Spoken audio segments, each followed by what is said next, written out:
چې په کومه ښځه کې دا څلور خبرې وي کنه او دا مړه شي نو الله رب العزت به ورته وایي کنه چې د جنت اته واړه دروازې چې په کومه دروازه باندې دننه کېږي دا بیان نه سره واورئ کنه ما به درڅه هم دا خبرې شریک کړې او که د مولانا صاحب د خولې نه تاسو واورئ نو ډېره مزه به وکړي راځئ زه یې اورم او تاسو هم اورئ چې دا کومه څلور خبرې دي چې په زنانه کې وي او هغه مړه شي نو هغه ته به اته واړه د جنت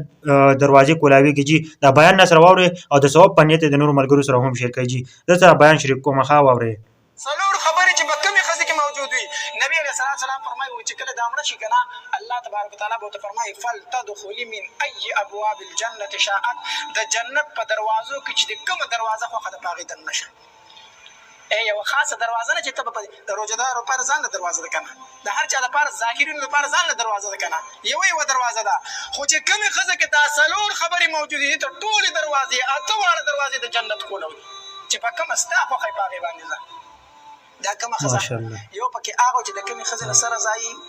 خاوند رضا وي او په دې کې ما وي کومه ښځه چې د رمضان مبارک روجې نیسي څه شی فرض روجې دي نفلي روجه چې ښځه نیسي او خاوند یې په کور دی مسافر نه دی نو که خاوند دې روجه ونیي او خاوند یې پرې خفه او روجه به ماتوي او چې کله نفلي روجه نیسي خاوند ته به وایي ستا اجازت شته چې زه روجه ونیسم که خاوند اجازت وکړو روژه دې ونیسي که خاوند اجازت ونه کړو نفلي روژې به هسې نیسي الټه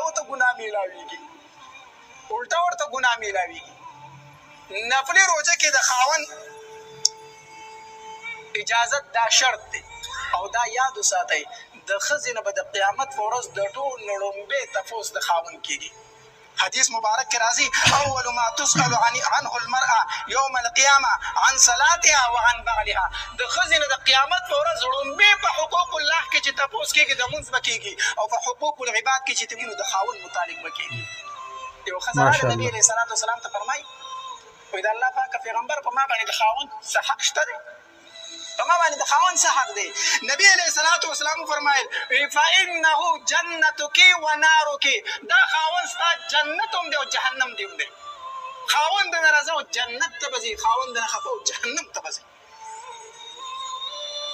ته به ځي نو یاد وساته ښځه او حدیث مبارک کې راځي یاد وساته الله کمه به مړه لمبې یاد ومنو کمه به د خپلې معاشرې خرابي یاد ومنو زمون غمونو لراشه ښځو لوی مصیبت رخ کړی د غمونو نه چېرته مړی وشي په لرې